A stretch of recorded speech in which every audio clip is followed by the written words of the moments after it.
Hello friends, आप सभी का स्वागत करते हैं हमारे चैनल ज्योति फन ब्लॉग पर। तो आप सब देख रहे हैं दर्द से मोहब्बत भाग 205। इससे पहले इस कहानी के 204 भाग अपलोड हो चुके हैं चैनल पर। अगर आप सबने नहीं पढ़ा है तो ज़रूर पढ़ लीजिएगा। तो चलिए देखते हैं अब तक आप सबने पढ़ा था। उस लड़की को वहाँ पर देखकर संकल्प को बहुत ही ज़्यादा गुस्सा आ रहा था और सिया भी उस लड़की को घूर कर देख रही थी। मगर जबकि वो लड़की तो बहुत ही प्यार से संकल्प को देख रही थी, जैसे संकल्प को ब्लैकमेल करने की कोशिश कर रही हो। वो बार बार संकल्प के नज़दीक जाने की कोशिश कर रही थी। तो चलिए देखते हैं अब आगे इस कहानी में क्या होता है। वो लड़की बोलती है कि संकल्प ये कौन है? तो संकल्प थोड़ा सा हैरान होते हुए बोलता है कि मनु, ये मेरी धर्म पत्नी सिया संकल्प प्रताप सिंह है। तुम्हें कोई प्रॉब्लम है क्या? तो मनु अचानक से खड़ी हो गई और फिर आंखें फाड़े बोलती है कि ये क्या बोल रहे हो तुम संकल्प? तुमने तो मुझसे शादी का वादा किया था ना, तुम मुझसे शादी करना चाहते थे। और ये सुनकर संकल्प की आंखें हैरानी से फैल गई थी। उसने तो कभी भी मनु से शादी करने का वादा नहीं किया था। वो तो बस 2-4 दिन मनु के साथ रिलेशनशिप में ही था। मुश्किल से 2 बार डेट पर गया होगा उसके साथ, उसमें भी उसका अच्छा खासा खर्चा हो गया था, मनु ने करवा दिया था। संकल्प खड़ा होकर मनु की तरफ देखकर उसे पॉइंट करके बोलता है कि बकवास कम करो, समझे? तुम मेरी बीवी के सामने ज्यादा स्मार्ट मत बनो, वरना खींच कर एक थप्पड़ लगाऊंगा तुम्हारी गाल पर। ये मत सोचना कि मैं लड़का हूँ तो तुम्हें बख्श दूंगा। मेरे और मेरी बीवी के बीच में आने की कोशिश भी मत करना मनु, समझी तुम? और रही बात कि मैंने तुमसे शादी करने का प्रॉमिस किया था, मैंने तुमसे कभी भी कोई भी शादी करने का प्रॉमिस नहीं किया है, समझी? अब निकलो यहाँ से चुपचाप। अपनी लंबी लंबी टांगे किसी और को जाकर दिखाओ, संकल्प प्रताप सिंह को नहीं। मुझे नहीं इंटरेस्ट है तुम में, समझे तुम? मनु खड़े होकर बोलती है कि संकल्प मैं तुम्हें छोड़ूंगी नहीं। तुमने वादा मुझसे किया था शादी करने का और फिर शादी इस गवार से कर ली। तुम खुद को समझते क्या हो संकल्प? पहले तो तुम मेरे पीछे कुत्तों की तरह घूमते थे ना, और फिर अब देखो कैसे शादी करते कैसे ही बदल गए तुम। इस लड़की को देखकर संकल्प का गुस्सा तो दुगना हो गया था और फिर वो एक एक शब्द को दांत पीसते हुए चबाते हुए बोलता है कि मनु, थोड़ी तो शर्म करो तुम लड़की हो। अगर ये बात किसी लड़के ने कही होती ना तो फिर अब तक तो मैं उसे उठाकर पटक चुका होता यहाँ पर। अब निकलो चुपचाप यहाँ से, वरना अच्छा नहीं होगा तुम्हारे लिए। मनु की आंखों में हल्के हल्के से आंसू आ गए थे और फिर उसने सिया की तरफ देखकर थोड़ा सा गुस्से से कहा कि सिया, तुमने क्या किया है? तुमने मुंह उठाकर किसी से भी शादी कर ली यार। ये लड़का हर दूसरी लड़की के पीछे ऐसे ही पागलों की तरह कुत्तों की तरह भागता है और फिर तुमने इसे अपना जीवन साथी बना लिया, इसके साथ शादी कर ली। इसने मेरे साथ भी यही किया था, पहले मुझे पटाया था, मुझे शॉपिंग करवाई थी और फिर अपनी आदत लगवाई और फिर अब मुझे छोड़कर चला गया। मुझे इसने धोखा दिया है। सिया तो आंखें फाड़े मनु को देख रही थी और फिर उसकी आंखों में भी हल्का हल्का सा पानी आ गया था। अभी तक तो उसके और संकल्प के बीच में सब कुछ सही से ठीक हुआ था और फिर अब ये सब कुछ हो गया था। सिया बहुत ज्यादा भोली थी, उसका दिल जोरों से धड़कने लगा था। उसे लगा था कि जैसे अजय ने उसके साथ धोखा किया है वैसे ही संकल्प ने भी उसके साथ धोखा कर दिया है, उसने भी उसे धोखा दिया है। सिया के आंसू तो एकदम से बहने लगे थे। इतने में ही मनु फिर से बोलती है कि मुझे नहीं पता कि तुम दोनों की शादी को कितना ज्यादा टाइम हुआ है, लेकिन वक्त रहते ही संभल जाओ सिया, वरना ये तुम्हें भी बर्बाद कर देगा, तुम्हें भी धोखा देगा। बस फर्क इतना है कि इसने मुझे बिना शादी के बर्बाद किया है और तुम्हें शादी में रख कर बर्बाद कर देगा। सिया संभल जाओ तुम्हें मेरी बातों पर यकीन नहीं आता है ना, तो फिर कोई बात नहीं, मैं भी बहुत जल्दी तुम्हें कुछ ऐसे सबूत दूंगी ना, तुम्हें भी मेरे बातों पर यकीन आ जाएगा, तुम्हें भी लगेगा कि हाँ मैं सच बोल रही हूँ। सिया अब 1 मिनट के लिए वहाँ पर नहीं रुकती है, रोते हुए वहाँ से भाग जाती है। संकल्प सिया को जाता हुआ देख रहा था और फिर उसे आज पहली बार ये महसूस हो रहा था कि उसने क्यों इतनी सारी लड़कियों को डेट किया और फिर उसकी इन्हीं हरकतों की वजह से आज वो फिर से प्रॉब्लम में आ गया। संकल्प ने गुस्से से दांत पीसते हुए मनु से कहा, ये मत सोचना कि मेरे घर में आग लगाकर तुम तमाशा देखोगी। अगर मैं बर्बाद हुआ ना तो फिर मैं तुम्हें भी बर्बाद कर दूंगा मनु, समझी तुम? मैं जितना मुस्कुराता हूँ ना उससे कई ज्यादा खतरनाक भी हूँ। अब तुम संकल्प का असली रूप देखोगी। सिया के जाते ही मनु चेयर पर बैठ गई और फिर उसने एक पैर दूसरे पैर पर स्टाइल से रखा और सिगरेट निकाली। संकल्प को तो बहुत ज्यादा गुस्सा आ रहा था। सच में अगर आज मनु की जगह कोई मानव बैठा होता तो फिर तो आज संकल्प उसका मुंह तोड़ चुका होता। मनु ने भी एक कस लिया और फिर बोलती है कि देखो, अगर तुम चाहते हो कि मैं उल्टे सीधे एविडेंस कलेक्ट करके तुम्हारी बीवी को ना भेजूं, तुम्हारे और उसके बीच में ना हो, तो फिर प्लीज मुझे 10 लाख रुपए दे दो। ये सुनकर तो संकल्प ने एक एब्रो चढ़ाकर मनु की तरफ घूर कर देखा और फिर गुस्से से बोलता है कि क्या कहा तुमने कि मैं तुम्हें 10 लाख रुपए दूंगा तो तुम हम दोनों के बीच में नहीं आओगी? मनु ने भी धुआं संकल्प की ओर छोड़ते हुए कहा कि हाँ बिल्कुल, तुम अगर चाहते हो कि मैं तुम्हारे और तुम्हारी बीवी बीवी के बीच में ना आऊँ तो फिर ठीक है, मुझे 10 लाख रुपए दे दो, वरना मैं उल्टे सीधे एविडेंस कलेक्ट करूंगी और फिर तुम्हारी बीवी को भी सेंड कर दूंगी और फिर उसके बाद तुम्हारा डाइवोर्स हो या फिर ना हो उससे मुझे कोई फर्क नहीं पड़ता है, लेकिन हाँ तुम्हारे और तुम्हारी बीवी के रिश्ते में कड़वाहट जरूर आ जाएगी, तुम दोनों के बीच में कुछ भी अच्छा नहीं रहेगा। मनु की बात सुनकर संकल्प को हंसी आ गई थी और फिर उसने भी चेयर ली और थोड़ा सा खींचा और फिर मनु के सामने जाकर बैठ जाता है। संकल्प के ऐसा करने से मनु को थोड़ी सी घबराहट भी हो रही थी, क्योंकि जहाँ तक वो संकल्प को जानती थी, संकल्प इतनी आसानी से किसी की भी बातों में आने वाला नहीं था, क्योंकि संकल्प तो हर प्रॉब्लम का सलूशन निकाल लेता था। संकल्प भी हंसता हुआ बोलता है कि हाँ तो तुम क्या कह रही थी कि मैं तुम्हें 10 लाख रुपए दूंगा तो तुम मेरे और सिया की जिंदगी से चली जाओगी, हम दोनों की जिंदगी में जहर नहीं खोलोगी। मनु ने भी हाँ में अपनी गर्दन हिला दी और संकल्प बोलता है कि तो फिर ठीक है, एड़ी से चोटी तक कर जोर लगा दो, जितना जहर खोलना है खोल लो, तुम जो करना है कर लो, तुम जो कुछ भी कर सकती हो करो, तुम मेरे और सिया के बीच में कभी भी नहीं आ सकती हो। फिर संकल्प ने भी अपना मोबाइल निकाला और उसमें से कुछ देर फोन को स्क्रॉल किया और फिर मनु को देखकर बोलता है कि मैंने अब तक तुम पर 2,70,000 रुपए खर्च किए हैं, तो फिर हाँ 2,75,000 सॉरी 5,000 में थोड़ी सी गड़बड़ हो गई, वो मैं मैथ्स में थोड़ा सा कमजोर हूँ ना, इसीलिए थोड़ी सी गड़बड़ कर दी मैंने, तो अब तुम मुझे 2,75,000 रुपए दोगी, और अगर तुमने मुझे 2,75,000 रुपए नहीं दिए ना तो फिर तुम सोच भी नहीं सकती हो कि मैं तुम्हारा क्या करूँगा, क्या हाल कर दूंगा मैं तुम्हारा। मनु ने भी अपना सलाइवा गटक लिया और फिर वो जो करने के लिए आई थी वो उसने तो कर तो दिया था, लेकिन संकल्प का कॉन्फिडेंट देखकर उसे ऐसा लग रहा था कि जैसे संकल्प उसे फूटी कौड़ी नहीं देगा, बल्कि जो 2,75,000 रुपए उसने मन्नू पर खर्च किए थे उन्हें वापस जरूर मांग रहा था वो, और उसे लेकर ही रहेगा। संकल्प ने भी कुछ फोटोज मनु के फोन में सेंड की और फिर मोबाइल को अपनी जेब में रखा और फिर मनु की तरफ देखकर एटीट्यूड के साथ बोलता है कि मैंने तुम्हें बिल की सारी डिटेल्स भेज दी है, मैंने कब तुम पर कितने रुपए खर्च किए हैं, तो तुम उसे अच्छे से देख लेना, और फिर अगर तुम मुझसे थोड़ा सा बार्गिंग करोगी ना तो फिर मैं 2.5 लाख रुपए में भी मान सकता हूँ, वो भी तब जब तुम मेरे सामने गिड़गिड़ा कर मुझसे रिक्वेस्ट करोगी, मुझसे माफी मांगोगी, तब मैं शायद 2.5 लाख रुपए में तुम्हें माफ कर दूंगा, ओके, वरना कोई भी चांस नहीं है मन्नू, समझे तुम। और रही बात मेरी पत्नी को ये सब कुछ भेजने की, तो ठीक है शौक से भेज सकती हो तुम, मुझे घंटा फर्क नहीं पड़ता है तुम्हारी ऐसी पागलों वाली बातों से, अब जाओ जाकर मेरे पैसों का अरेंजमेंट करो अभी के अभी। मनु ने एक बार फिर से संकल्प की तरफ देखा और फिर अकड़ कर कहा कि सोच लो संकल्प, अगर तुमने मुझे 10 लाख रुपए नहीं दिया ना तो फिर तुम्हारी शादीशुदा जिंदगी तो बिखरने ही वाली है, कोई भी नहीं बचा सकता है तुम्हारी जिंदगी को बर्बाद करने से। संकल्प बोलता है कि तुमसे जो बन पड़े ना कर लो जाकर, मैं नहीं डरता हूँ किसी से, मैंने तो तुमसे भी ज्यादा चतुर नार को बीट किया है, तुम तो उसके सामने कुछ भी नहीं हो मक्खी, मैं अगर अपनी पर आ गया ना तनु तो फिर तुम्हें धोखाधड़ी के केस में भी अंदर करवा सकता हूँ, कोई मेरा कुछ नहीं कर पाएगा, जेल में चक्की पीसोगी जाके। मनु की आंखें तो हैरानी से फैल गईं और फिर उसे इतना तो अब समझ में आ गया था कि संकल्प को पागल बनाना इतना आसान भी नहीं है, वो किसी के भी पागल बनाने से पागल नहीं बनेगा। वो मन ही मन खुद को कोस रही थी, लेकिन अब वो क्या ही कर सकती थी। संकल्प ने भी उल्टा अब मनु की गर्दन पकड़ ली थी, अब तो बहुत ही ज्यादा बवान डर होने वाला था। मनु खड़ी हुई और एक बार फिर से संकल्प को डराने की कोशिश करते हुए बोलती है कि तो फिर ठीक है, देखते हैं इस लड़ाई में कौन जीतता है और कौन हारता है, किसको पैसे मिलेंगे। इतना कहकर मनु थोड़ा सा आगे चली तो संकल्प ने उसके पैरों में अपना पैर अड़ा दिया और फिर मनु धड़ाम से वहीं पर गिर पड़ती है और उसके पूरे दांत जो थे वो हिलने लगे थे। संकल्प ने उसे पलट कर देखा और फिर एटीट्यूड के साथ बोलता है कि अरे तुम तो अभी से ही गिर पड़ी, तो फिर लड़ोगी कैसे, मुझे नहीं लगता है। अच्छा ठीक है खड़ी हो जाओ, क्योंकि लड़ने के लिए तुम्हारी टांगे ठीक होना बहुत ज्यादा जरूरत है, अपनी टांगों को थोड़ा सा कैल्शियम देने की जरूरत है तुम्हें। मनु गुस्से में खड़ी हुई और फिर वहां से धनधनाती हुई गुस्से से बाहर चली जाती है। उसके जाते ही दक्ष कमरे से बाहर आया और फिर दक्ष ने कंधे उचकाकर कहा कि भाई ये बवाल क्या है, कहाँ से आ गई ये बवाल, और फिर मैंने सिया को भी रोते हुए जाते देखा था, क्या हुआ क्या है वहाँ, जो कुछ भी हुआ था।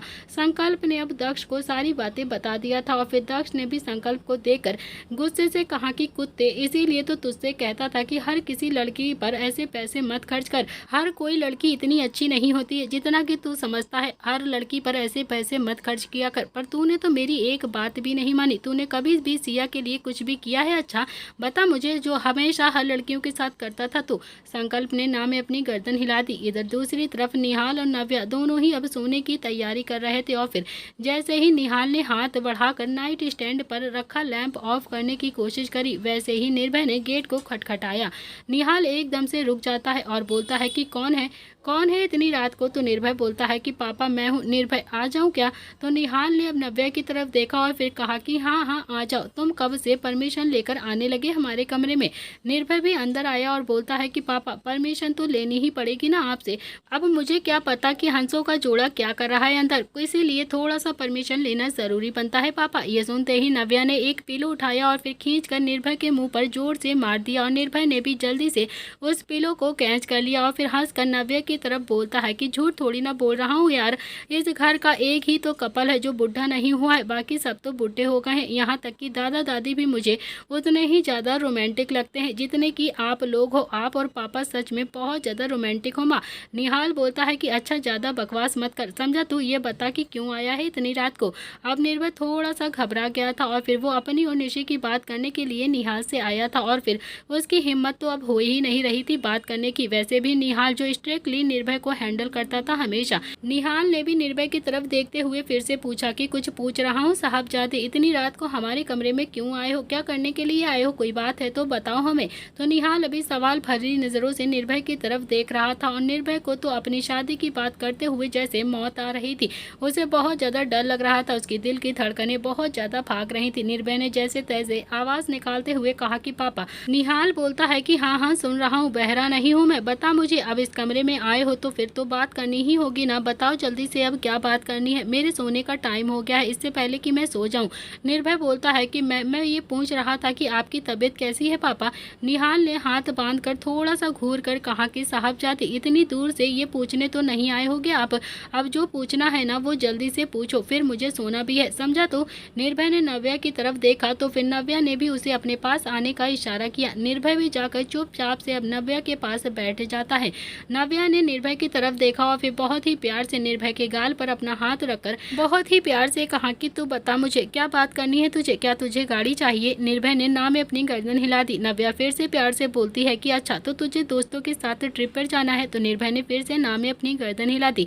नव्या पूछती है कि अच्छा तुझे क्लब जाना है क्या? तो निर्भय ने फिर से ना में अपनी गर्दन हिला दी। निहाल बोलता है कि यार तुम क्या ये अपने लाडले बेटे से सारी बातें पूछ रही हो? ये सारी बातें वो तुम्हें बताकर नहीं करेगा, समझे तुम? बल्कि इसे गाड़ी लेनी होगी ना तो फिर जाकर ये नील के पास खड़ा हो जाएगा मुंह उठाकर। दोस्त इसके यहीं पर हमारे घर पर ही तो रहते हैं, प्रताप हाउस में। और फिर रही बात क्लब की तो वो तो ये सब कभी भी पूछ कर नहीं जाते हैं क्लब, समझे तुम? इतना कहकर निहाल ने निर्भय की बाजू पकड़कर उसे अपनी तरफ हल्का सा घुमाया और फिर उसे घूरते हुए देखकर बोलता है कि अब जल्दी बता कि क्या बात करनी है तुझे। अब मेरे दिल की धड़कनें एकदम से बढ़ रही है, तू कोई कांड करके तो नहीं आया है ना मेरे पास? अब तू बताएगा या नहीं? बात तो बिल्कुल सही कही थी निहाल ने, करके तो निर्भय कोई कांड ही आया था, लेकिन अपने माँ बाप के सामने वो कैसे बोलता कि वो क्या कांड करके आया है? थोड़ा सा मुंह बनाकर निर्भय बोलता है कि आप दोनों मेरी बात समझोगे तो ना, कभी मुझे मारोगे तो नहीं। निहाल इस बार थोड़ा सा सीरियस हो गया था, उसे लग रहा था कि शायद सच में निर्भय किसी बड़ी प्रॉब्लम में है और फिर उसे मदद मांगने के लिए ही यहाँ पर आया है। निहाल ने इस बार थोड़ा सा प्यार से कहा कि तू बता तो सही कि आखिर हुआ क्या है। मैं तो तेरे साथ हमेशा रहता हूँ और तेरी माँ वो तो हमेशा तेरे साथ रहेगी, तेरे बड़े पापा मामू सब तो तेरे साथ हैं, क्या हुआ है? निर्भय बोलता है कि पापा शादी करनी है मुझे। और ये सुनते ही निहाल ने निर्भय को थोड़ा सा धक्का दिया और फिर निर्भय सीधा बेड से नीचे जाकर गिर जाता है। उसने हैरानी से अपने पापा की तरफ देखा और फिर उठकर अपने कपड़ों को झाड़ कर बोलता है कि पापा ये तो बहुत गलत बात है ना। निहाल बोलता है कि निकल निकल यहाँ से अभी के अभी, ये बकवास करने के लिए आया था तू? मुझे लगा पता नहीं क्या करके आया है, कौन सा कांड कर दिया है तूने जो इतना ज्यादा सीरियस है। जा यहाँ से, जब तक शोभित नहीं कहेगा तब तक तेरी और निशी की शादी नहीं होगी, समझा? तो निकल यहाँ से, बस आ जाता है डिस्टर्ब करने के लिए मुंह उठाकर। निर्भय तो आंखें फाड़े बोलता है कि देख रही हो ना माँ आप अपने पति को, आपने इस इंसान के साथ जिंदगी के 25 साल कैसे गुजारे होंगे माँ, मैं तो इस इंसान को 25 मिनट भी नहीं बर्दाश्त कर सकता हूँ। मैं इतनी उम्मीद लेकर इनके पास आया था बात करने के लिए, लेकिन इन्होंने तो एक ही झटके में मुझे अर्थ से फर्श पर लाकर खड़ा कर दिया। यार आपसे कुछ भी नहीं होगा पापा, मैं जा रहा हूँ अपने बड़े पापा के पास, वही मेरी मदद कर सकते हैं, वही मेरी सारी नैया पार लगाएंगे। निहाल ने निर्भय को थप्पड़ दिखाते हुए गुस्से से कहा कि अगर नील के पास गया ना तो फिर नील के सामने ही तुझे बहुत ज्यादा मारूंगा। जा यहाँ से, अभी तक तो तूने बिजनेस भी ज्वाइन नहीं किया है और फिर निशी के एग्जाम भी खत्म नहीं हुए और फिर तुझे अभी बीच में ही शादी करनी है। निकल यहाँ से चुपचाप से, जब तक शोभित खुद नहीं आकर कहता है कि मैं शादी के लिए तैयार हूँ तब तक मैं तेरी शादी निशी के साथ नहीं करूंगा, समझा? तू सगाई कर दी है ना तो फिर अब जाकर बिजनेस में ध्यान लगा, बिजनेस को ज्वाइन कर, पहले खुद को संभाल। कभी ऑफिस आता है क्या? कभी नहीं आता। चाहता है ना तो फिर शादी करेगा, थोड़ी बहुत जिम्मेदारी भी तो निभा ले पहले अपनी। अब तो धैर्य ने भी अपना बिजनेस ज्वाइन कर लिया है। तू और संकल्प पता नहीं कब प्रताप इंडस्ट्री का मुंह देखोगे, पता नहीं कब तुम दोनों ऑफिस ज्वाइन करोगे। दोनों के दोनों पागल हो। निर्भय तो गुस्से में वहां से चला गया और फिर बाहर आकर बोलता है कि यार मेरा तो कोई सगा ही नहीं है, पापा भी नहीं है और माँ भी नहीं है, किससे जाकर बोलूं अपनी बात। मैंने पापा बनने की प्रोसेसिंग भी स्टार्ट कर दी। भगवान मेरा क्या होगा, कौन बचाएगा मुझे, कहाँ जाऊँ, किसके पास रोऊं जाकर अपने दिल का दुख दे। कहते हुए निर्भय अपने कमरे की ओर जाने लगा और तभी उसका फोन वाइब्रेट होता है। उसने अपना फोन देखा तो उसमें निशी का मैसेज आ रहा था जिसमें लिखा हुआ था, निर्भय मुझे इस बार पीरियड्स नहीं हुए हैं, मेरे पीरियड मिस हो गए हैं। और ये पढ़कर तो निर्भय का दिल और भी ज्यादा धड़कने लगा था। उसके दिल की धड़कनें एकदम से बढ़ गई थी। इधर दूसरी तरफ संकल्प ने भी गाड़ी प्रताप हाउस के बाहर आकर रोकी। उसे मनु पर बहुत ज्यादा गुस्सा आ रहा था। उसने कभी भी मनु के रिलेशन को सीरियसली ही नहीं लिया था और फिर वो भी अच्छे से जानता था कि मनु किस तरह की लड़की है। उसका कैरेक्टर बहुत ही ज्यादा बुरा है, लेकिन फिर भी मनु ने मौके का फायदा उठाया और फिर सिया के सामने ही उसकी इमेज खराब करने की कोशिश करी थी। और फिर संकल्प की इमेज अब सिया के सामने थोड़ी सी खराब हो गई थी। संकल्प ने गाड़ी पार्क की ओर रखी और फिर गाड़ी से बाहर आया। उसका मूड पूरी तरह से खराब हो चुका था।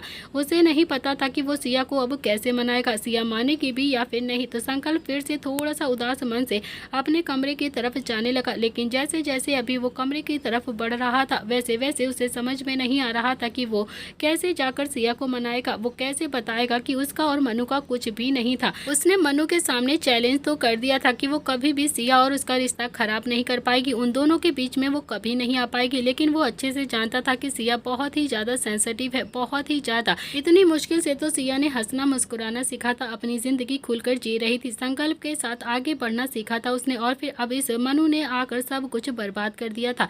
ये सारी बातें सोच सोच कर संकल्प अपने कमरे की तरफ बढ़ रहा था। उसके दिल की धड़कनें भी बढ़ रही थी और साथ ही साथ उसे बहुत ज्यादा गुस्सा आ रहा था। उसने जैसे ही दरवाजा खोला तो उसे सिया कहीं भी दिखाई नहीं देती है। उसके दिल की धड़कनें एकदम से बढ़ गई। इसके दिमाग में ये पहला ख्याल आता है कि क्या सिया मुझे छोड़कर हमेशा के लिए चली जाएगी? क्या सच में उस मनु की बातों पर उसने यकीन कर लिया है? क्या सिया को सच में लगता है कि मैं ऐसे ही हूँ? क्या उसे मेरे प्यार पर यकीन नहीं है? तो संकल्प जल्दी से अब बालकनी में गया। उसे सिया वहाँ पर भी दिखाई नहीं देती है। उसने जल्दी से वॉशरूम का दरवाजा खटखटाते हुए खोला तो वॉशरूम का दरवाजा भी खुला का खुला था, वहाँ पर भी सिया नहीं थी। अब तो संकल्प को बहुत ही ज्यादा टेंशन हो गई थी।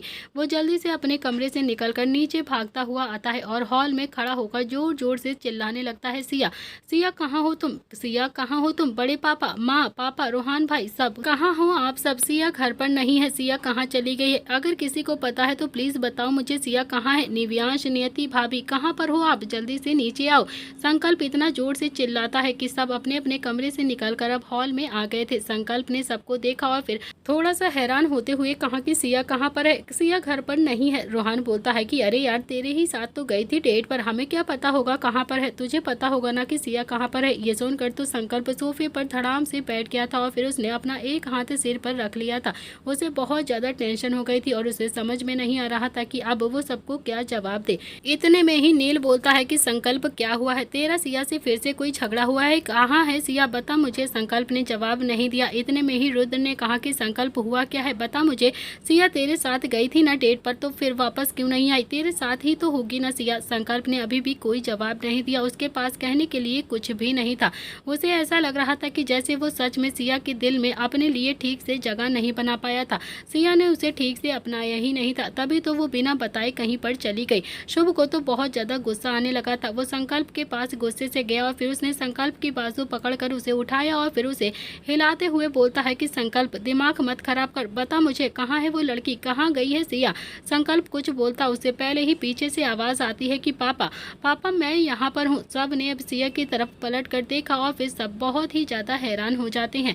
सिया घर में ही थी और अगर घर में थी तो फिर सामने क्यों नहीं आ रही थी? वो संकल्प को क्यों नहीं मिल रही थी? संकल्प ने जब सिया को घर में देखा तो एक राहत की सांस ले ली। उसके चेहरे पर हल्की मुस्कुराहट आ गई। उसने अपना एक हाथ अपने पापा से छुड़वाया और फिर 10 कदम चलकर सिया के पास भागता हुआ आया और उसने सिया को प्यार से अपने गले लगा लिया। उसने धीरे से कहा कि आई एम सॉरी सिया, मैं बात करता हूँ तुमसे, तुम्हें सब कुछ सच सच बता दूंगा, प्लीज मेरी बातों पर यकीन करो, जैसा तुम सोच रही हो ना वैसा कुछ भी नहीं है सिया। लेकिन सिया ने कुछ भी रिएक्ट नहीं किया, बल्कि संकल्प को खुद से थोड़ा सा दूर करके नॉर्मली टोन में बोलती है कि क्यों चिल्ला रहे थे आप? यही तो हूँ मैं, इतना ज्यादा क्यों परेशान हो जाते हैं? संकल्प बोलता है कि वो मैं कमरे में देखकर आया था, तुम वहाँ पर नहीं मिली थी, इसीलिए मैं बहुत ज़्यादा डर गया था। सिया बोलती है कि मुझे गर्मी लग रही थी ना, बहुत ज़्यादा बेचैनी हो रही थी, इसीलिए मैं छत पर चली गई थी थोड़ी सी हवा लेने के लिए। लेकिन जब मैंने तुम्हारी इतनी ज़ोर से आवाज़ सुनी तो फिर मैं जल्दी से नीचे आने लगी, लेकिन तब तक तो तुमने पूरे घर को अपने सिर पर उठा लिया था, सबको सबके कमरे से बाहर निकलवा दिया। संकल्प ने सिया की तरफ देखा और बहुत ही धीरे से कहा कि प्लीज़ घर वालों के सामने कुछ भी मत कहना, प्लीज़ प्लीज़ कुछ भी मत कहना सिया, मुझे बचा लो यार, मैं सब कुछ ठीक कर दूंगा, प्लीज़ कुछ भी मत कहना किसी से प्लीज़। तो सिया ने भी अब संकल्प की तरफ देखा और फिर नील की तरफ देखकर प्यार से बोलती है कि बड़े पापा, मेरे और इसके बीच में कोई भी प्रॉब्लम नहीं है, हम दोनों एक साथ बहुत ज़्यादा खुश हैं। तो नील बोलता है कि लेकिन मैंने तो पूछा ही नहीं है ना बेटा, तुम क्यों बता रही हो मुझे, मतलब कोई ना कोई प्रॉब्लम तो ज़रूर है तुम दोनों के बीच में, लेकिन तुम दोनों बताना नहीं चाहते हो हमसे। संकल्प बोलता है कि बड़े पापा कोई भी प्रॉब्लम नहीं है, आप तो बाल के खाल निकालते ही रहते हो। सिया ने कहा ना कि कोई प्रॉब्लम नहीं है, तो फिर जाकर सो जाइए आप लोग, कोई भी प्रॉब्लम नहीं है हम दोनों के बीच में। नील कुछ बोलता उससे पहले ही शुभ ने गुस्से में संकल्प की तरफ देखा और कहा कि संकल्प ज़्यादा स्मार्ट मत बनो, तुम जो बात है ना हमें बताओ, समझे तुम, अगर तुम सिया को परेशान कर रहे हो ना तो फिर मुझसे बुरा कोई नहीं होगा, हड्डी पसली तोड़ दूंगा तेरी एक एक। संकल्प ने नील की तरफ देखा और कहा कि बड़े पापा अपने भाई को समझा लो आप, मैं कह रहा हूँ ना कि कुछ भी नहीं हुआ है, तो जाकर सो जाइए ना आप लोग। मुझे ना सिया नहीं दिखाई दे रही थी, इसीलिए थोड़ा सा पैनिक हो गया था, बस और कुछ भी नहीं, मुझे लगा कि शायद सिया कहीं चली गई है। शुभ थोड़ा सा आगे आया और फिर उसने एक बार फिर से संकल्प की बाजू पकड़कर उसे अपनी तरफ घुमाया और फिर गुस्से से कहने लगा कि तुम्हें मैं बेवकूफ़ नजर आता हूँ क्या, तुम बाहर से आए हो और तुमने सिया को आवाज़ लगाना शुरू कर दिया, यानी कि सिया तुमसे पहले ही घर पर आ गई थी, तुम बाद में घर पर आए हो, साथ में गए थे ना, तो फिर अलग अलग कैसे आए, तुम दोनों को कैसे नहीं पता कि कौन कहाँ पर है, जरूर कुछ ना कुछ तो तुम दोनों के बीच में हुआ, अब चुपचाप से सच सच बता मुझे। अब ना संकल्प कुछ बोलता है और ना ही सिया कुछ बोलती है, दोनों ही चुपचाप खड़े रहते हैं। शुभ ने इस बार थोड़ा सा अकड़ कर कहा कि संकल्प मैं कुछ पूछ रहा हूँ ना तुमसे, तुमने ऐसा क्यों कहा, सिया घर पर नहीं है, तुझे कैसे पता कि सिया घर पर नहीं है। शुभ इससे ज्यादा कुछ और कहता उससे पहले ही रुद्र ने शुभ की बाजू पकड़कर उसे अपनी तरफ घुमाया और फिर उसकी आंखों में देखकर बोलता है कि उसने ऐसा कुछ भी नहीं कहा था, सिया घर में नहीं है, समझा तू, जैसा तू कह रहा है ना उसने बिल्कुल भी ये सब कुछ नहीं कहा था, समझा तू, और तुम्हें नहीं लगता है कि तुम्हें पति पत्नी के बीच में ज्यादा बोलना नहीं चाहिए, बहुत ही ज्यादा गलत बात है। शुभ शुभ बोलता है कि ये कैसी बातें कर रहे हो आप भैया, ये सिया को परेशान करेगा और फिर मैं क्या ऐसे ही देखता रहूंगा। रुद्र बोलता है कि क्यों तू ऐसे सत्यवान क्यों बन रहा है, जैसे तूने तो दिशा को कभी परेशान ही नहीं किया, तुम दोनों के बीच में तो जैसे कभी कुछ हुआ ही नहीं। मैं गिनवाऊं क्या तूने दिशा को कब कब कहां कहां पर परेशान किया था, बताऊं तुझे मैं कि तूने क्या क्या किया है दिशा के साथ। वो पूरा दिन ऑफिस के बाहर बैठकर रोती रहती थी और फिर उससे मिलता भी नहीं था, तो उससे बात भी नहीं करता था। अगर तू नहीं चाहता है कि मैं सबके सामने तेरे ऐसे चिट्ठे खोलूं ना, तो फिर चुपचाप से कमरे में चला जा। और रही बात संकल्प और सिया के बीच की, तो फिर संकल्प इतना बच्चा नहीं है कि वो अपना रिश्ता ऐसे संभाल ना सके, अपने रिश्ते को सबके सामने बिखारे, समझा तू। फिर उसने संकल्प की तरफ प्यार से देखा और कहा कि सिया को लेकर अपने कमरे में जाओ और अपने पापा की बातों का बुरा बिल्कुल भी मत मानना, तेरा बाप तो बस ऐसे ही बड़बड़ाता रहता है। संकल्प ने भी मुस्कुराकर मुंडी हाँ में हिलाई और फिर सिया को लेकर वहां से चला जाता है। उनके जाते ही शुभ ने गुस्से से कहा कि भाई आप ना कुछ ज्यादा ही संकल्प की साइड लेते रहते हो। रुद्र बोलता है कि अब मैं अपने बेटे की साइड नहीं लूंगा तो फिर क्या तेरे बेटे की साइड लूंगा, बता मुझे, जा जा चलकर सो जा आराम से, मेरे बेटे के पीछे पड़ा रहता है हर वक्त। फिर उसने सबको देखकर कहा कि जाओ जाकर सब लोग सो जाओ। संकल्प ने आवाज़ लगाई और फिर सब एकदम से उठकर बाहर आ गए। अरे किसी को अपना दिमाग लगाने की ज़रूरत होती भी है या नहीं। तो रुद्र के कहने पर अब सब वहाँ से जाने लगे और सब चले गए, लेकिन रोहान वहाँ पर ही खड़ा रहता है। रुद्र ने रोहान को देखा और कहा कि तुम नहीं जाओगे क्या। रोहान बोलता है कि पापा आपसे बात करनी है। अगले 20 मिनट में वो दोनों ही अब सिटिंग एरिया में आकर बैठे हुए थे। रोहान बोलता है कि पापा, बड़े पापा की तबीयत ठीक नहीं है। रुद्र ने भी एक गहरी सांस ली और फिर अपनी कमर सोफे पर सटाकर उसकी तरफ देखकर बोलता है कि ये तो मैं जानता हूँ कि उसकी तबीयत ठीक नहीं, लेकिन क्या हुआ है उसे ये नहीं पता है मुझे। और फिर नील खुद कुछ बता भी नहीं रहा है, इसीलिए तो मैं खुद परेशान हूँ। रोहान बोलता है कि पापा, बड़े पापा की दोनों ही किडनी फेल हो गई हैं और वो ऑपरेशन भी नहीं करवाना चाहते हैं। उन्होंने सबको बताने से भी मना किया है। बड़ी मुश्किल से उन्हें समझाकर मैंने ऑपरेशन पेपर पर साइन लिया है। प्रॉब्लम ये है कि हमें डोनर नहीं मिल रहा है। बहुत ही मुश्किल से एक डोनर मिला था, मगर बड़े पापा ने उसे देने से मना कर दिया और अब वो किसी और को दे चुका है। रुद्र बोलता है कि रोहान, मैं अपने भाई को खोना नहीं चाहता हूँ। रोहान ने कहा कि बेफिक्र रहिए पापा आप, मैं आपके भाई को कुछ भी नहीं होने दूंगा। कुछ भी नहीं होगा आपके भाई को, चाहे मुझे जमीन आसमान आसमान ही क्यों ना एक करना पड़े, मैं सब कुछ करूँगा, लेकिन बड़े पापा को तो मैं कुछ भी नहीं होने दूंगा। मेरे बड़े पापा को कुछ नहीं होगा। अब आप चलिए, सो जाइए आराम से। रुद्र ने भी हाँ में अपनी गर्दन हिलाई और फिर रूहान रुद्र को संभालता हुआ अपने कमरे में लेकर आ जाता है। दूसरी तरफ संकल्प, जो सिया को कमरे में लेकर आ गया था, जैसे ही संकल्प ने अपने कमरे का दरवाजा बंद किया, वैसे ही सिया ने पलटकर गुस्से से संकल्प की तरफ घूर कर देखा और कहा कि तुम्हें क्या लगा था कि मैं तुम्हें छोड़कर हमेशा के लिए इस घर से चली जाऊंगी? तुम्हारे साथ कभी भी अपना रिश्ता नहीं रखूंगी। संकल्प ने भी हाँ में अपनी गर्दन हिला दी और फिर संकल्प, जो अगले ही पल सिया को समझाते हुए प्यार से बोलता है कि सिया, तुम मेरी बातों को सुनो। मनु तुमसे झूठ बोल रही थी, वो बहुत ही ज्यादा झूठी लड़की है। वो तुम्हें जानबूझकर भड़का रही थी। मैं इस बात से इनकार नहीं करता हूँ कि मैंने उसे डेट नहीं किया है। मैंने उसे डेट किया था, लेकिन बस डेट ही किया था, ऑफिशियली डेट किया था बस। भगवान कसम, मैंने उस लड़की को हाथ भी नहीं लगाया है, कभी भी उसके करीब तक नहीं गया हूँ। तुम ही देखो ना कि ऐसी लड़की को कौन हाथ लगाएगा, भला मैं कैसे उसे हाथ लगा सकता था। सिया काफी ज्यादा गुस्से में संकल्प को घूर कर देख रही थी और फिर वो अपने बैग के पास आती है। उससे उसने अपना फोन निकाला और फिर कुछ फोटोग्राफ संकल्प को दिखाते हुए बोलती है कि इन फोटोग्राफ के बारे में क्या ख्याल है? क्या ख्याल है? क्या ये फोटोग्राफ झूठी हैं? उन फोटोग्राफ को देखकर संकल्प की आंखें तो हैरानी से फैल गई थी और मुंह खुला का खुला रह गया था। उसे तो ऐसा लग रहा था कि जैसे सच में आज तो उसका भांडा फूटेगा ही। वो फोटोग्राफ बहुत ही गलत एंगल से खींची गई थी। उन फोटोग्राफ में ऐसा लग रहा था कि जैसे संकल्प मनु की किस करने की कोशिश कर रहा और फिर संकल्प ने भी मोबाइल सिया की तरफ बढ़ाते हुए कहा कि बेवकूफ तो नहीं होना तुम, इतना तो समझती ही होगी कि फोटो को एडिट भी किया जा सकता है। और ये सारी फोटो जो तुम दिखा रही हो ना, ये सारी फोटो एडिट की गई हैं। सिया बोलती है कि और क्या क्या एडिट किया जा सकता है संकल्प, जरा मुझे ये तो बताना। संकल्प भी अब सिया की तरफ देखकर थोड़ा सा मासूम मुंह बनाकर बोलता है कि देखो सिया, सब कुछ एडिट किया जा सकता है। मैं एक्सेप्ट करता हूँ कि मैंने तुमसे पहले बहुत ज़्यादा लड़कियों को डेट किया है, बहुत सारी लड़कियों के साथ घूमने फिरने गया हूँ, उनके साथ शॉपिंग पे भी किया हूँ, लेकिन यकीन मानो किसी के साथ कुछ भी गलत नहीं किया है मैंने। सिया बोलती है कि कैसे कैसे यकीन करूँ कि तुमने किसी के साथ कुछ भी गलत नहीं किया होगा? तुम किसी के भी नज़दीक नहीं गए होगे। मुझे प्रूफ लाकर दिखा सकते हो क्या कि तुमने कभी भी किसी लड़की को हाथ नहीं लगाया है? इतना कहकर सिया की आंखों में हल्का सा पानी आ गया था। संकल्प सिया की आंखों में पानी बिल्कुल भी नहीं देख सकता था। उसे बहुत ही ज़्यादा गुस्सा आ रहा था और साथ ही साथ बहुत ज़्यादा बुरा भी लग रहा था। उसने अपना एक हाथ सिया की तरफ बढ़ाया तो सिया 2 कदम पीछे हटकर बोलती है कि अगर चाहते हो कि मैं इस रिश्ते में रहूं और तुम्हें छोड़कर ना जाऊं, अगर तुम चाहते हो कि मेरे तुम्हारे बीच में सब कुछ ठीक रहे ना, तो फिर ठीक है, पहले मुझे प्रूव करो कि वो लड़की झूठ बोल रही थी। तुमने उसके साथ कुछ भी नहीं किया है, वो लड़की झूठ बोल रही थी और तुम सच्चे हो। संकल्प बोलता है कि तुम्हें मेरी बातों पर यकीन नहीं है क्या सिया? सिया ने भी ना में अपनी गर्दन हिला दी और फिर वो भरे हुए गले से बोलती है कि कैसे कैसे यकीन करूं मैं तुम्हारी बातों पर? बताओ मुझे, मेरी जिंदगी में पहले भी तो कोई आया था ना जो तुम्हारी तरह ही मुझसे मीठी मीठी बातें करता था, जो मुझसे कहता था कि वो मुझसे प्यार करता है। उसने किसी के साथ भी कोई रिश्ता नहीं रखा है, लेकिन फिर पता चला कि वो ज्योति से प्यार करता था।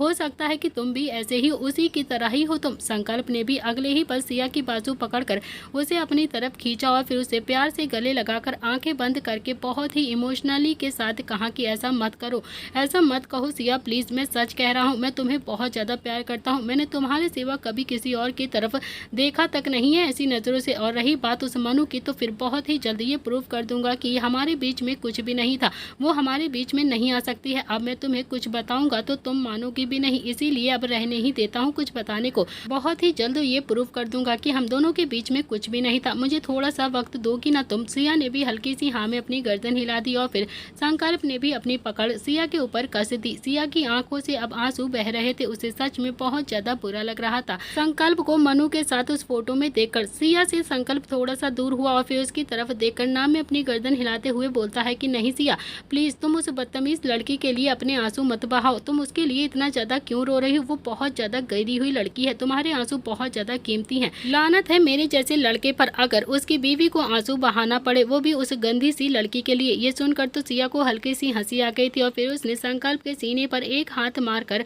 कहा कि प्रूफ लेकर आओ। समझे तुम, डायलॉग मत मारो, बहुत ज्यादा डायलॉग मारते हो। और फिर संकल्प अपने होंठ उसकी गर्दन पर रखते हुए बहुत ही रोमांटिक आवाज में बोलता है कि हाँ हाँ प्रूफ कर दूंगा, लेकिन पहले पति धर्म तो निभा लेने दो यार। सिया संकल्प को थोड़ा सा दूर करने की कोशिश कर रही थी, लेकिन संकल्प उसके होंठ तो अब सिया की गर्दन पर हल्के हल्के से हरकत कर रहे थे, उसे अपनी बाहों में भर रहे थे। थोड़ी देर तक तो सिया बहुत ही ज्यादा स्ट्रगल करती रहती है, वो बार बार संकल्प को दूर कर रही थी और फिर उसके चेहरे पर भी हल्की सी मुस्कुराहट आ गई थी, क्योंकि वो अच्छे से जानती थी कि संकल्प उसे छोड़ने वाला नहीं है।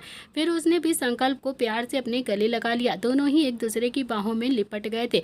लेकिन लास्ट बार वार्निंग देते हुए वो बोलती है कि सोच लेना, सच में चली जाऊंगी तुम्हें छोड़कर अगर प्रूफ नहीं किया तुमने तो। संकल्प के हाथ अब सिया के आंचल पर हल्के से फिसल रहे थे और वो बोलता है कि हाँ, थोड़ा सा वक्त तो दो, पहले मुझे इसमें कोई दौराए नहीं था कि सिया संकल्प के प्यार के सामने बहुत ही ज्यादा कमजोर पड़ जाती थी। अगले ही पल संकल्प ने सिया को प्यार से अपनी गोद में उठाया और फिर बेड पर लेकर आ जाता है। दोनों ही एक दूसरे की आंखों में देख रहे थे। दोनों के दिल में एक अजीब सी बेचैनी चल रही थी। संकल्प ने हल्का सा झुककर सिया की नाक से अपनी नाक हल्की हल्की सी रब करते हुए फिर से कहा कि मुझे मेरे बड़े पापा की कसम, अगर मैंने उस लड़की को छुआ भी हो यार, मैंने तो बस एक दो बार उसे डेट पर ले जाकर खाना ही खिलाया है और कुछ भी नहीं। ये सुनते ही सिया ने छट से संकल्प के मुंह पर अपना हाथ रख लिया और फिर उसकी आंखों में देखकर एक शिकायत भरी लहजे में बोलती है कि बात बात पर ऐसे बड़े पापा की कसम मत खाया करो आप प्लीज। बड़े पापा की तबीयत वैसे भी खराब रहती है, ऐसे बार बार उनकी कसम मत खाया करो। संकल्प ने भी आंखें झपकाते हुए प्यार से कहा कि अच्छा ठीक है, नहीं खाऊंगा अब आगे से कभी भी बड़े पापा की कसम। और फिर अगले ही पल वो दोनों ही एक दूसरे को महसूस करने लगे थे। आज जब सिया घर वापस आई थी तो ये सोच रही थी कि संकल्प से वो बहुत ज्यादा लड़ाई करेगी और फिर उसे छोड़कर चली भी जाएगी, उस पर बहुत ज्यादा गुस्सा करेगी, उसके हर एक सवाल का जवाब मांगेगी। लेकिन संकल्प के प्यार के आगे तो उसे घुटने टेक ही दिए थे और फिर वो दोनों ही एक दूसरे के साथ प्यार की दुनिया में चले गए थे। करीब 1 घंटे के बाद सिया बालकनी के सोफे पर बैठी हुई कुछ सोच रही थी और तभी संकल्प भी कॉफी के 2 मग लेकर बालकनी में आ जाता है। उसने एक कप सिया की तरफ प्यार से बढ़ाया और फिर सिया के पास खुद भी आकर कॉफी का कप लेकर बैठ जाता है। दोनों ही अब बाहर की तरफ चांद को देख रहे थे। सिया ने संकल्प की तरफ देखा और फिर हल्का सा गुस्सा आ गया था, क्योंकि संकल्प ने अभी तक कोई भी शर्ट नहीं पहनी थी, बस सिंगल लोवर में ही पूरे कमरे में इधर से उधर घूम रहा था। सिया थोड़ा सा घूर कर उसे देखती है और बोलती है कि कपड़े क्यों नहीं पहने हैं। तो संकल्प ने भी अब पैजामे की तरफ इशारा करते हुए कहा कि यार पहने तो है ना, दिखाई नहीं देता है क्या। तो सिया ने कहा कि संकल्प जाकर चुपचाप से कपड़े पहन लीजिए, बाहर बहुत ज्यादा ठंड है ना, ठंड लग जाएगी आपको। संकल्प बोलता है कि तो तुम्हें ठंड नहीं लग रही है क्या। सिया भी गुस्से से बोलती है कि तुम जाओगे या फिर मैं तुमसे बहुत ज्यादा लड़ाई करूं, ऐसे तो आप जाओगे नहीं ना कपड़े पहनने। तो संकल्प ने भी कप टेबल पर रखा और फिर सीधा अंदर की तरफ चला जाता है और थोड़ी देर में ही टी शर्ट पहनकर बाहर आ जाता है। उसके हाथ में एक बड़ी सी ब्लैंकेट भी थी। उसने सिया को ब्लैंकेट से कवर करते हुए प्यार से कहा कि सच में यार बाहर तो बहुत ज्यादा ठंड है ना, तुम्हें भी ठंड लग जाएगी, जल्दी से इसे ओढ़ लो। सिया के चेहरे पर भी हल्की सी मुस्कुराहट आ गई थी और फिर थोड़ी देर के बाद संकल्प सिया के पास आकर बैठ गया था। दोनों के बीच अब थोड़ी देर के लिए खामोशी रहती है। सिया ने भी कॉफी खत्म की और फिर अपना सर संकल्प के कंधे पर रख लिया था। संकल्प ने भी एक हाथ से सिया को अपने करीब किया और फिर उसे प्यार से अपने गले लगा लिया। कुछ देर तक तो अब दोनों कुछ भी नहीं बोलते हैं, बस चुपचाप से एक दूसरे को महसूस कर रहे थे। लेकिन अचानक से ही संकल्प ने ये महसूस किया कि सिया अभी फिर से रोने लगी थी। उसके आंसू उसके कपड़े पर गिर रहे थे।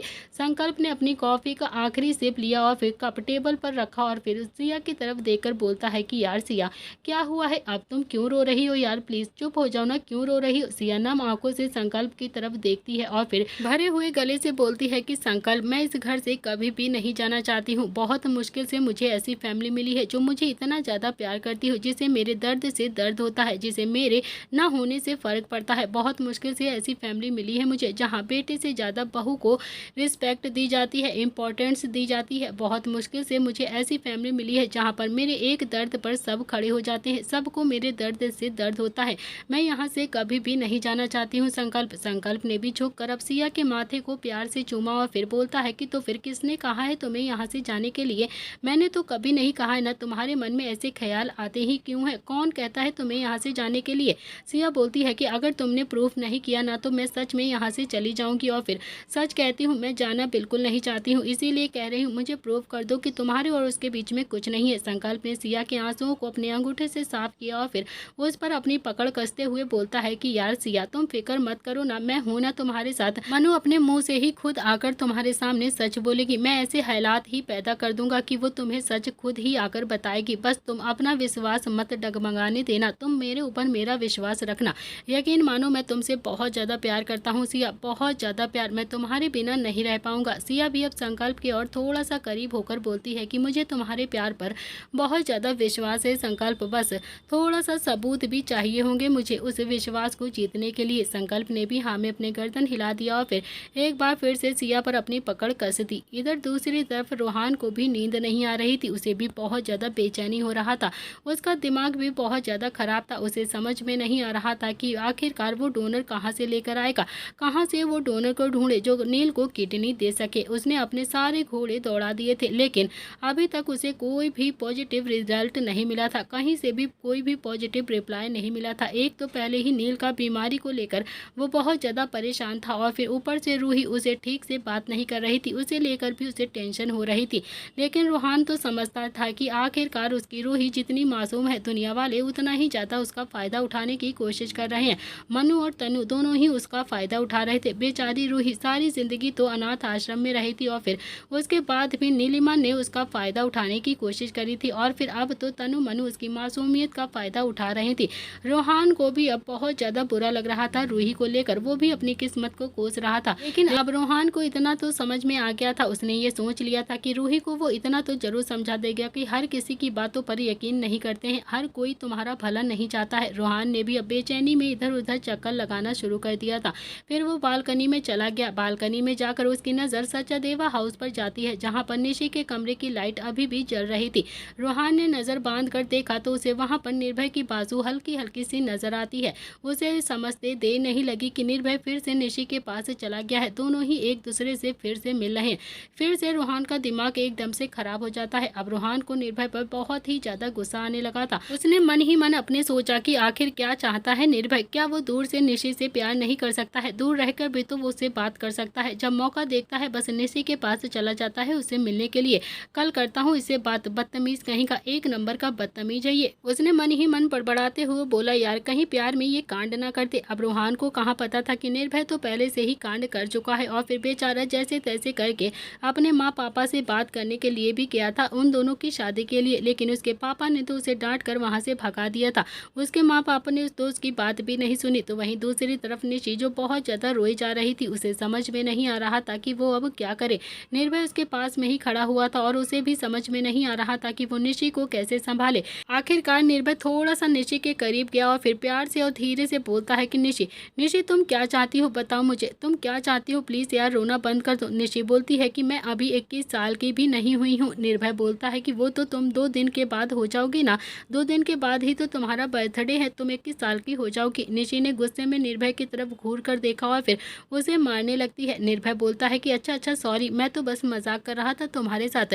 फिर उसने निशी को अपने सीने से प्यार से लगाया और फिर चुप करवाते हुए प्यार से बोलता है कि देखो देखो शांत हो जाओ निशी, ऐसे रोने से कोई भी काम नहीं चलेगा यार। मैंने आज ही पापा से बात की थी, लेकिन उन्होंने तो मेरी बात ही टाल दी, उन्होंने मेरी बात ही नहीं मानी। कल मैं बड़े पापा से बात करूंगा हम दोनों की शादी के लिए, वो मेरी बात नहीं टालेंगे। तुम बिल्कुल भी फिक्र मत करो, हम जल्द से जल्द शादी कर लेंगे। और फिर वैसे भी इसका मतलब ये तो नहीं है कि तुम प्रेग्नेंट हो गई हो, तुम्हारा पीरियड आज नहीं तो कल आ जाएगा। वैसे एक बात बताओ, अगर तुम प्रेग्नेंट हो गई तो फिर तुम क्या करोगी? निशी ने अपने आंसुओं को पोंछा और फिर निर्भय की तरफ देखकर बोलती है कि पता नहीं, मुझे नहीं पता है कि मैं क्या करूंगी, मुझे कुछ भी नहीं पता है। मुझे ना अब तो बहुत ज़्यादा गुस्सा भी आ रही है तुम्हारे ऊपर और साथ ही साथ मेरा दिमाग बहुत ज़्यादा खराब हो रहा है। ये कहते कहते वो फिर से रोने लगती है और फिर निर्भय ने एक बार फिर से निशी पर अपनी पकड़ कस दी। तो वहीं दूसरी तरफ अरमान लैपटॉप पर बैठकर काम कर रहा था और अंशिका जो इधर उधर चक्कर लगा रही थी, उसे बहुत ही ज़्यादा बेचैनी हो रही थी, उसे बहुत देर से घबराहट हो रही थी, इसीलिए वो बेड से उठकर कमरे में ही धीरे धीरे चक्कर लगाने लगती है। तो वहीं अरमान तो बस अपने लैपटॉप पर उंगलियां चलाए जा रहा था, उसका ध्यान तो पूरी तरह से अपने लैपटॉप पर लगा था।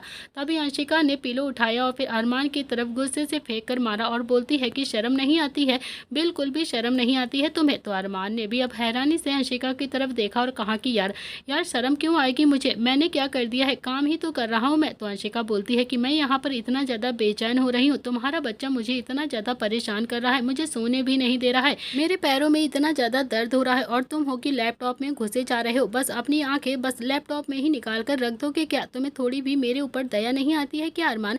अरमान तो हैरानी से अब कंधे उचकाकर बोलता है कि अरे यार मैं क्या करूँ, बताओ अब क्या करूँ मैं?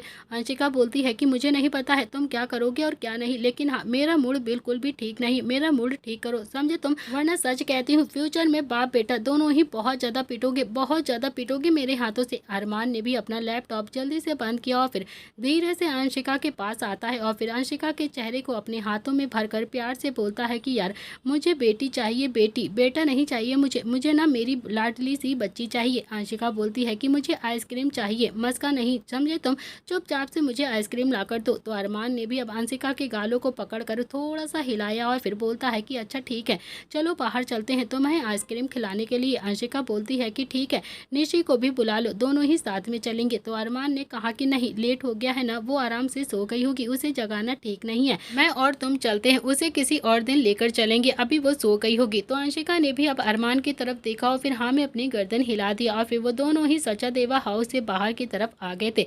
जैसे ही वो दोनों बाहर आए वैसे ही सामने नियति और निव्यांश दोनों ही खड़े हुए थे, शायद वो भी आइसक्रीम खाने के लिए ही जा रहे थे। निव्यांश बोलता है कि अरमान कहीं जा रहे हो क्या तुम? तो अरमान ने भी अब निव्यांश की तरफ देखा और थोड़ा सा उदासी भरे चेहरे से कहा कि अरे यार, तुम्हारी बहन की इच्छा है कि वो आइसक्रीम खाएगी, तो फिर सोचा कि उसे आइसक्रीम खिला दूं, इसीलिए बस आइसक्रीम खाने के लिए जा रहे थे। निव्यांश भी अब अरमान की तरफ देखकर बोलता है कि यार नियति को भी आइसक्रीम ही खानी है, तो चलो फिर साथ में ही चलते हैं दोनों को आइसक्रीम खिलाने के लिए। चारों ही अब एक गाड़ी में आइसक्रीम खाने के लिए निकल जाते हैं। नियति और अंशिका दोनों ही पीछे आराम से बैठकर बातें कर रही थी और निव्यांश और अरमान दोनों ही आगे बैठकर अपनी बातों में लगे हुए थे। अगली सुबह रोहान रात भर ठीक से सोया नहीं था, इसीलिए उसकी आंखें खुल नहीं रही थी, वो अभी तक सो रहा था। रूही नहा धोकर तैयार हो गई थी और उसने रोहान के बालों में हल्का सा अपना हाथ लगाकर फेरा और फिर उसके माथे को प्यार से चूम लिया, हल्का हल्का सा उसे जगाने की कोशिश करती है। फिर उसने रोहान को जगाते हुए कहा कि रोहान, रोहान आज आपको ऑफिस नहीं जाना है क्या? क्या आप ऑफिस नहीं जाओगे? उठ जाइए ना, देखिए ना कितना ज़्यादा लेट हो गया है। रोहान ने कोई भी जवाब नहीं दिया। रूही ने एक बार फिर से बहुत ही प्यार से रोहान को जगाते हुए कहा कि रोहान, ऑफिस नहीं जाओगे क्या? उठ जाओ ना, ये देखो ना कितना ज़्यादा लेट हो गया है, जल्दी से तैयार हो जाओ, आज तो तन्वी भी डिस्चार्ज हो जाएगी हॉस्पिटल से। और तन्वी का नाम सुनते ही एकदम से रोहान ने अपनी आंखें खोली और फिर गुस्से में रूही की तरफ घूर कर देखा, लेकिन फिर उसने अपने गुस्से को जल्दी से कंट्रोल कर लिया और फिर बहुत ही प्यार से रूही की तरफ देखते हुए कहा कि अरे मैं तो भूल ही गया था, आज तो मुझे तन्वी के साथ डेट पर जाना है, वरना वो फिर से सुसाइड करने की कोशिश करेगी। नहीं नहीं यार, तन्वी को मैं सुसाइड नहीं करने दे सकता हूँ, उसके साथ डेट पर तो जाना ही पड़ेगा। इतना कहकर रोहान जल्दी से बेड से उतर गया और फिर सीधा वॉशरूम के अंदर चला जाता है। उसके जाते ही रूही की आंखों में हल्का सा पानी उतर आया था, क्योंकि रोहान तन्वी के साथ मिलने के लिए जा रहा था, उसे बहुत ज़्यादा बुरा लग रहा था। रूही खुद से बोलती है कि क्या रोहान सच में मनु के पास चले जाएंगे? क्या उन्हें मेरे आंसू दिखाई नहीं देते हैं? क्या वो मुझसे प्यार नहीं करते हैं? क्या वो मुझे इतनी आसानी से छोड़ देंगे? पर वो भी क्या करें, मैंने ही तो ये सब कुछ करने के लिए कहा है उनसे, पर क्या सच में रोहान मुझे रोकेंगे नहीं? क्या सच में मुझे वो मनाएंगे नहीं? क्या वो मुझसे एक बार भी नहीं पूछेंगे? क्या वो मुझसे इतना ज़्यादा गुस्सा हो गए हैं जो वो मुझे छोड़कर चले जाएंगे? कहीं ऐसा तो नहीं है कि ये भी तन्वी से प्यार करते हो पहले से और फिर मेरे साथ इन्होंने ज़बरदस्ती का रिश्ता निभा लिया हो, ज़बरदस्ती की शादी कर ली हो? रूही ने अपने आंसू को पोंछकर खुद को मजबूत किया और फिर कमरे से बाहर चली जाती है। थोड़ी देर के बाद रोहान भी बहुत ही अच्छे से तैयार होकर डाइनिंग टेबल पर आकर बैठ गया था। सब नाश्ता कर रहे थे और फिर कुछ सोचकर रोहान बोलता है कि निर्भय आज मेरे साथ ऑफिस चलो, मुझे ना थोड़ा सा ऑफिस में ज़्यादा काम है, मुझे तेरी हेल्प ज़रूरत होगी। निर्भय ने संकल्प की तरफ देखा तो संकल्प बोलता है कि हाँ हाँ, मैं और तुम दोनों ही चलते हैं आज रोहान भाई के साथ ऑफिस। तो निर्भय ने भी गर्दन हाँ में मटका दी और फिर थोड़ी देर के बाद सब ऑफिस के लिए निकल गए थे। अगले 2 घंटे में रोहान अपने कैबिन में जेब में हाथ डाले हुए गुस्से से खड़ा हुआ था और निर्भय जो उसके सामने खड़ा हुआ था। रोहान ने कहा कि कई दिनों से मैं तुझे देख रहा हूँ, तुम रोज रात को निशी के घर क्यों जाते हो? क्या प्रॉब्लम है तेरी जो तू हर रात को उससे मिलने के लिए उसके कमरे में जाता है? निर्भय कुछ भी नहीं बोल रहा था, बस चुपचाप से बैठा रहता है। उसने हैरानी से एक बार रोहान की तरफ देखा और फिर रोहान ने फिर से निर्भय से कहा कि मेरे पास इतना टाइम नहीं है जो तुम्हारी चुप्पी का मतलब निकालूं मैं, जल्दी से बताओ मुझे इतना क्या खुजली लग रही है तुझे? तुम्हें जो हर रोज रात को तुम निशी के पास पहुँच जाते हो उससे मिलने के लिए, क्या ज़रूरत है तुझे हर रात को वहाँ पर जाने की? बता मुझे। निर्भय अब रोहान की तरफ देखे जा रहा था, उसे तो समझ में नहीं आ रहा था कि वो क्या करे। इस वक्त निर्भय रोहान के अंदर अपने भाई को नहीं बल्कि निशी के भाई को देख रहा था। इस वक्त तो रोहान सच में बहुत ही ज़्यादा स्ट्रिक्ट होकर उससे सवाल जवाब कर रहा था। जिस हिसाब से रोहान निर्भय को देख रहा था, निर्भय की हालत तो अब बहुत ही ज़्यादा खराब हो चुकी थी और उसके दिल की धड़कनें भी बढ़ चुकी थी। रोहान ने फिर से हल्के से गुस्से में निर्भय से कहा कि कुछ पूछ रहा हूँ ना तुझसे, रोज रोज सचादेवा हाउस जाना जरूरी है क्या तुम्हारा? घर के किसी बड़े ने तुम्हें देख लिया ना तो फिर क्या होगा? सोचा है तुमने कि क्या करेंगे वो तुम्हारा? मैं ये नहीं कहता हूँ कि सारी गलती तुम्हारी है, जानता हूँ कुछ गलती निशि की भी होगी, लेकिन तुम तो निशि से बड़े हो ना, तुम्हें तो समझदारी होनी चाहिए ना। समझदारी की उम्मीद तो मैं तुमसे ही करूंगा ना, क्योंकि वो तो अभी बच्ची है और फिर इतनी जल्दी उसे बातों को समझ नहीं आता है। मान लेता हूँ कि उसने तुम्हें बुलाया होगा और तुम चले गए, तुम्हें उसे नहीं समझाना चाहिए था। क्या तुम उसे समझा नहीं सकते थे? निर्भय धीरे से बोलता है कि सॉरी, आगे से नहीं जाऊंगा। रोहान बोलता है कि सॉरी नहीं बोलना है, करके भी दिखाना है, समझे तुम? अब तुम्हें मैं देख ना लूं सच्चा देवा हाउस में, और खास कर निशि के कमरे की बालकनी में, वरना मुझसे बुरा कोई नहीं होगा। निर्भय समझा तू? ये लास्ट वार्निंग दे रहा हूँ तुझे। 2-3 दिन से डेली देख रहा हूँ तुझे, बहुत जल्दी बालकनी नापी जा रही है आजकल सच्चा देवा हाउस की। अब जाओ, जाकर चुपचाप से अपना काम करो। निर्भय ने भी हाँ में अपनी गर्दन हिलाई और फिर चुपचाप से कैबिन से निकल गया। और कैबिन से निकलते ही उसने राहत की सांस ली और सामने से संकल्प धीरे धीरे मटकता हुआ आ रहा था। उसके हाथ में एक फाइल थी, वो भी अब धीरे धीरे काम में बहुत ज्यादा बिजी रहने लगा था। संकल्प को देखकर निर्भय बोलता है कि अबे कुत्ते, तू तो कह रहा था कि मेरी हेल्प करेगा तू। तो संकल्प ने अब निर्भय को ऊपर से नीचे तक गौर से देखा और फिर अपनी आंखें छोटी करके उसे घूर कर देखा और कहा कि भाई, मैं तुमसे ज्यादा बड़ी प्रॉब्लम में हूँ, समझा तू? अगले 10 मिनट में दोनों प्रताप इंडस्ट्रीज के रेस्टोरेंट में बैठे हुए थे। दोनों के हाथों में एक एक कप था। निर्भय बोलता है कि भाई, आज रोहान ने पकड़ लिया था मुझे, वो तो अच्छा हुआ कि उसने बस मुझे डांटा है, मुझसे पूछा नहीं, वरना मेरी तो हालत बहुत ही ज्यादा खराब हो जाती। तो जानता ही है ना रोहान का गुस्सा, उसे देखकर तो मुझे ऐसे ही बहुत ज्यादा डर लगने लगता है। अगर उसे सच पता चल गया ना, तो वो तो मुझे जिंदा गाड़ देगा जमीन में। भाई, मैं कब तक ऐसे समझाऊंगा निशि को, कब तक उसे बताता रहूंगा? एक ना एक दिन तो सच सबके सामने आ जा ही गए ना। उसने तो अपना रो रो कर बुरा हाल भी कर रखा है। ऊपर से यार डर भी बहुत ज्यादा है कि कहीं वो प्रेग्नेंट ना हो जाए, मेरी तो वाट ही लग जाएगी। बहुत ज्यादा बुरी हालत है मेरी इस वक्त। संकल्प ने भी अब कॉफी का एक सिप लिया और फिर बोलता है कि यार, तो उससे ज्यादा वाट तो मेरी लगी हुई है, मेरी हालत उससे भी कई ज्यादा खराब है। भाई, मुझे सिया ने साफ साफ वार्निंग दी है, या तो मैं प्रूफ लेकर आऊं या फिर वो प्रताप हाउस को छोड़कर हमेशा के लिए चली जाएगी, और खासकर मुझे भी छोड़ देगी। यार भाई, उसका छोड़कर जाना मैं अफोर्ड नहीं कर पाऊंगा, उसके बिना एक पल भी नहीं रह पाऊंगा। तू नहीं समझ पाएगा यार, मेरी हालत बहुत ही ज्यादा खराब है इस वक्त। तो ऐसा लग रहा है कि जैसे एक तरफ कुआं है तो एक तरफ खाई, कहाँ पर जाकर अपना सिर मार लूं मैं।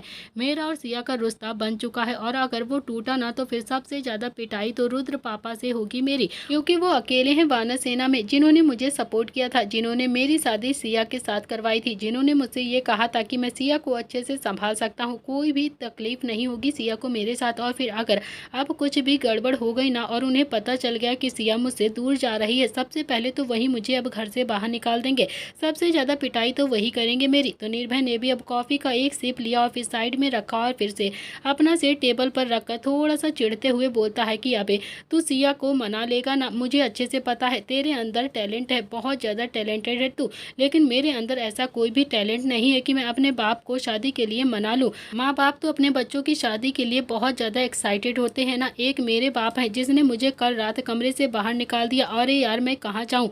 मुझे तो कुछ समझ में ही नहीं आ रहा है, किससे मांगू मैं अपनी गुहार, किससे करूँ मैं मदद की गुहार? ये कहते कहते निर्भय बहुत ही ज्यादा इरिटेट हो चुका था। कुछ सोच कर वो एकदम से खड़ा होता है और फिर संकल्प की तरफ देखकर बोलता है कि यार, एक लास्ट ट्राई करता हूँ मैं, क्या पता मान जाए पापा इस बार, लेकिन इस बार बड़े पापा के पास जाऊंगा, उनसे बताऊंगा जाकर, क्योंकि मुझे पता है मेरे बाप तो कभी भी नहीं मानेगा। संकल्प बोलता है कि यार, मैं भी देखता हूँ कि इस मनु नाम की डायन का क्या करना है।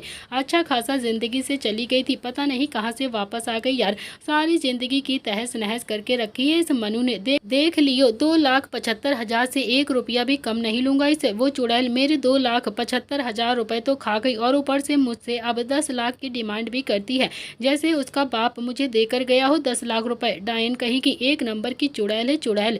दोनों ने ही अपनी कॉफी खत्म करके खड़े हुए और फिर किसी प्रोफेशनल बिजनेसमैन की तरह दोनों ने ही हाथ मिलाया और फिर वहां से निकल जाते हैं। निर्भय सीधा नील के कैबिन में गया। नील तो इस वक्त एक फाइल को स्टडी कर रहा था।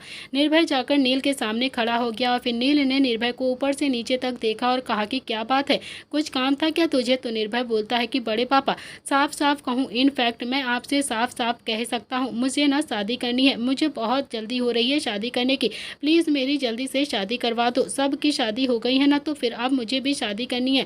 संकल्प की भी शादी हो गई है, फिर मेरी शादी क्यों नहीं हो रही है? मेरी भी तो शादी होनी चाहिए अब। नील ने हंसकर अब निर्भय की तरफ देखा और कहा कि हाँ हाँ क्यों नहीं, आज ही शोभित को घर बुला लेते हैं।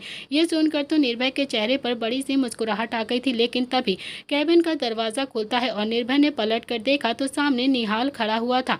निहाल को देखकर निर्भय अपने मन में ही चिढ़ते हुए बोलता है कि यार ये कहाँ से आ जाते हैं हर वक्त, जब भी अच्छी बात करने चलो बस ये पहले ही आ जाते हैं। इन्हें क्या चैन ही नहीं है क्या? बड़े पापा से 2 मिनट के लिए दूर नहीं रह सकते हैं क्या? थोड़ी देर बात कर लेता तो फिर क्या ही हो जाता, थोड़ी देर बाद भी तो आ सकते थे ये। तो दोस्तों इसी के साथ इस कहानी का आज का एपिसोड यहाँ पर समाप्त होता है। क्या करेंगे संकल्प और निर्भय, कैसे प्रॉब्लम को करेंगे सॉल्व, अब पता चलेगा आपको नेक्स्ट एपिसोड में। क्या रोहान बचा पाएगा नील की जान, क्या डोनर मिलेगा या फिर नहीं, रोहान की अगली चाल क्या होगी।